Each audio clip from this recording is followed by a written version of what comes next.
بنی اسرائیل کی ایک عورت آتی ہے حضرت موسیٰ علیہ السلام کے پاس اور عرض کرتی ہے کہ یا نبی اللہ، مجھ سے ایک بہت بڑا گناہ ہو گیا ہے، اللہ سے کہہ دیجئے کہ مجھے معاف کر دے۔ موسیٰ علیہ السلام نے فرمایا کیا گناہ تو نے کیا ہے؟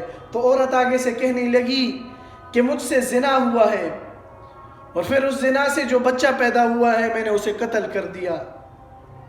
حضرت موسیٰ علیہ السلام نے کہا کہ نکل جا یہاں سے، تیری بدبختی اور نحوست کی وجہ سے آسمان سے ہم پر آگ برس جائے گی۔ وہ چلی گئی تو حضرت جبرائیل لائے تشریف۔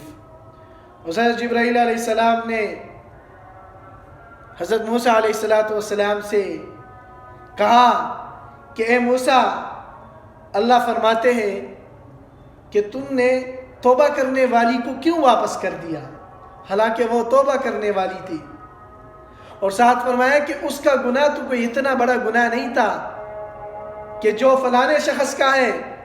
موسیٰ علیہ السلام نے عرض کیا کہ وہ کون سا گناہ ہے؟ حضرت آگے سے فرمایا گیا کہ وہ شخص جو نماز چھوڑے وہ زانیہ سے بھی زیادہ گناہگار ہے۔